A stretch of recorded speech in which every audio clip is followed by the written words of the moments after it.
হে বেলাল, এই উত্তপ্ত বালু আর বুকের ওপর ভারী পাথর কি তোকে এখনো শিক্ষা দেয়নি? যদি বাঁচতে চাস বল, আমাদের দেবদেবী সত্য।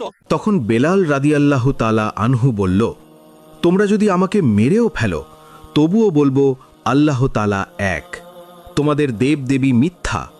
তোমাদের পাথরের দেবদেবী তোমাদের প্রভু কিভাবে হয়, যা কিনা তোমরা নিজেরাই সৃষ্টি করেছ।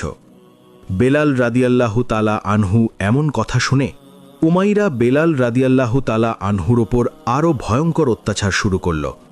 তাকে মদিনার উত্তপ্ত বালুর ওপর দিয়ে টেনে টেনে নিয়ে যায় এবং তাকে চাবুক দিয়ে আঘাত করে অজ্ঞান করে ফেলে। কিন্তু বেলাল রাদিয়াল্লাহু তাআলা আনহু তবুও ইসলাম ধর্ম ত্যাগ করেনি, ইসলামের পথে অবিচল থেকেছে।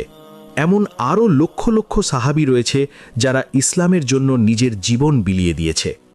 একবার ভাবুন তো, আমরা সে মহামূল্যবান ইসলামের জন্য কি করেছি।